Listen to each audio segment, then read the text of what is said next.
Chapter 19. Arunachala means the hill of light. According to an immemorial custom, on the day of Shiva's festival called Kartika, a big fire fed with ghee, or melted butter, is lit on the very top of Arunachala by the priests of the great Tiruvannamalai temple about a mile from the ashram. The light is seen for miles around as the hills stand solitary on the plains. The festival is celebrated every year in November. The legend says that many thousands of years ago, Shiva himself appeared on the hill as a column of fire, and since that time, the Kartika festival has always been celebrated. That is the physical, the visible side of it. But the esoteric significance is far richer and deeper. Maharshi called Arunachala the reflection of the divine absolute, bestowing liberation on those who strive sincerely for it. He also said it represents our true self, the essential reality, spirit, and the ultimate goal of our existence, Atman. The sage said clearly that though from the material point of view, Arunachala is only a senseless hill or a mass of rocks and stones, but understood in its real aspect, it is a symbol of the highest being. I cannot here detail all the mythology connected with the holy hill. I shall merely quote in a free translation some significant words of the Master.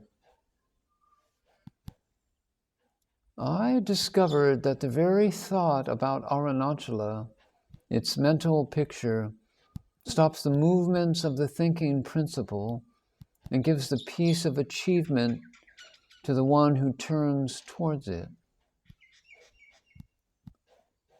There exists in the world a marvelous potion for those who have understood the ephemeral nature of worldly things and want to discard this form of life. This rare potion does not kill the physical man, but destroys his false, separate personality, if he can only turn his thoughts towards it. Know that it is none other than this holy hill, Arunachala. One who constantly asks himself, who am I? What is the source of me? One who plunges into the depths of his being and finds the roots of the mind in the heart, he himself becomes a lord of the universe, O Arunachala, ocean of bliss.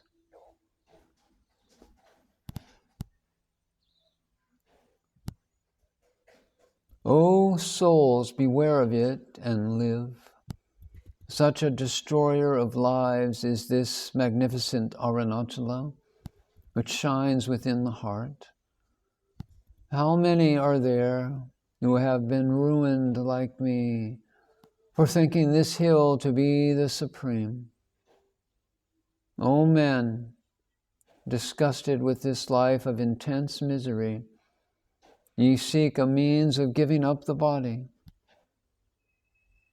There is on earth a rare drug which, without actually killing him, will annihilate anyone who so much as thinks of it.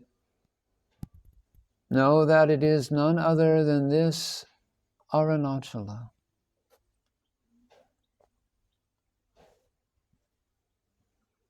These mystical words of the sage have a deep meaning and also some practical hints, but only for those who are consciously aiming at liberation. For these, the veil of words is lifted, and only then can they see the mystic light of Arunachala shining forth in their hearts. I begin to understand the meaning of the words, all the movements of the mind are stopped by Arunachala. It is difficult to convey, save to him who has experienced it. But it is a fact that even the picture of a strange shape of the hill of light, seen by our mind's eye, or the very remembrance of Arunachala when one is far from it, helps in concentration, which is not only the beginning, but a very condition of our advancement towards the goal.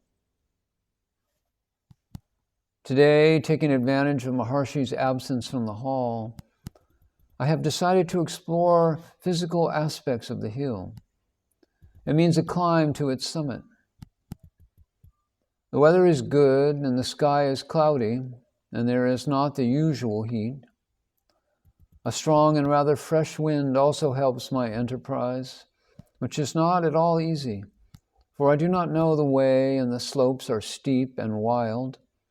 It is difficult to see the path.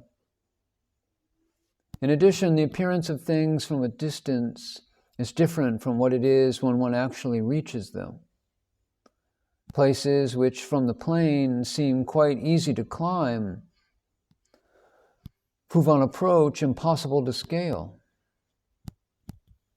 This was the greatest difficulty of my adventure.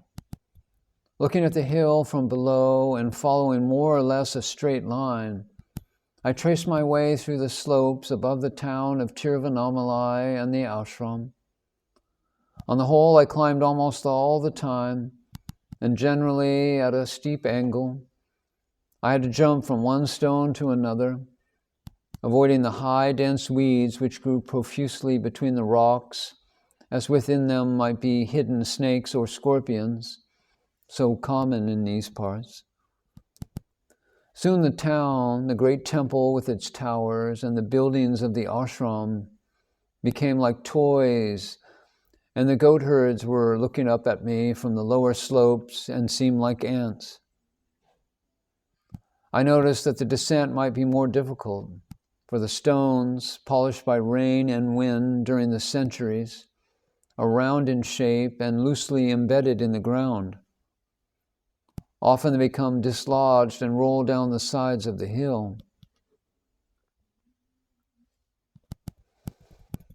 After hours and hours of a climb, I reached a rock, which seemed from below appeared to be about halfway. But now, looking up to the peak, I saw that the distance yet to climb was more than double that which had been left behind. Moreover, the rock was so steep that there was no possibility of clambering over it with the aid only of the light bamboo stick I was carrying. It was lying directly across my chosen track, barring the way, and it seemed impossible to go round it. I saw that the seemingly easy valleys leading to the rocky peak were neither near nor easy to climb. At last I understood that I was not on the proper path, and remembered the words of the chemist in Tiruvannamalai, who said that the best way is opposite Shiva's temple, somewhat to the north. But it was too late now to find it. The only thing left, if I wanted to proceed and not to abandon my day's adventure, was to follow an almost invisible little track through the bushes and herbs on the left of the rock. It might prove to be longer, but there was no choice.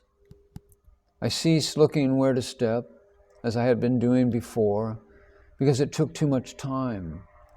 I thought, if a cobra has to bite me, no care of mine can possibly prevent it.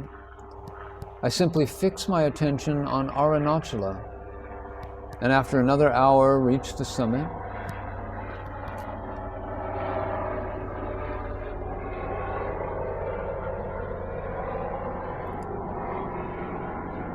Sitting on a stone near the place where the famous fire is lit, it was easy to recognize it by the black fatty patch made by the burned ghee.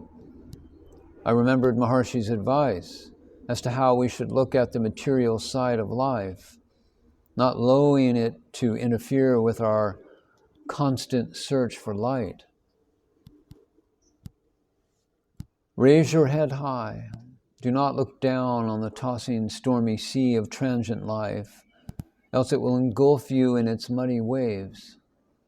Fix your gaze aloft until you see the splendid reality. That's what the Maharshi said. Literally, he was pointing to the fact that aim high, aim at the highest, and all lower aims are thereby achieved. It is looking below on the stormy sea of differences that makes you sink. Look up beyond these and see the one glorious real, and you are saved. As the Maharshi said, I meditated upon the fact that humanity is seeking happiness and light, new teachings and new teachers, and yet so many marvelous truths are at its disposal in all the religions of the world and in the sayings of the mystics and masters, that even one lifetime would not be enough to know them all. And in reality, one single maxim, if put into practice, suffices to guide us to the right path.